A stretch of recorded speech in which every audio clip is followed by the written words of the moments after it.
রাধারানী নারী মূর্তি কেন নিলেন? নারী মূর্তি কেন নিলেন শুনছেন তো বাবা?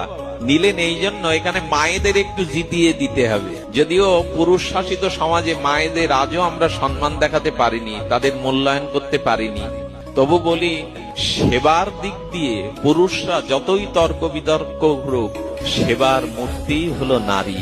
মা যেমন করে সেবা জানেন, ছোটবেলায় বাবা মরে গেলে মা ভিক্ষা করেও ছেলে মেয়েকে দাঁড় করায়, কিন্তু মা যদি মারা যায় প্রায়শ সন্তানকে পিতা মানুষ করতে।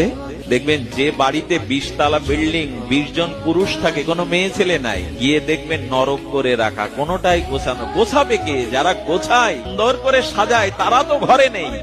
এই জন্য যে ঘরে নারী নেই তাকে গৃহ বলে না। গৃহ কাকে বলে? গৃহিণী যেখানে আছে তাকে বলে গৃহ। এই জন্য নার্সিং এর কাজে এখনো মেয়েরাই মার হাতের পরশটা রোগ শয্যায় সন্তানের কপালে যতটা আনন্দ দেয়, তৃপ্তি দেয়, পুরুষের হাত, বাবার হাত দেয় কি? আচ্ছা, বাবা কোট পরেছে, কোর্টে যাবে, অফিসে যাবে, দোকানে যাবে, কাঁচানো জামা পরেছে, ছেলে নোংরা, সেলস্যা মাখা, মলমূত্রও মাখা, প্রস্রাব করেছে মাখা, আর ধুলাবালি, বাবা কোলে নাও, কোলে নাও, নেবেন?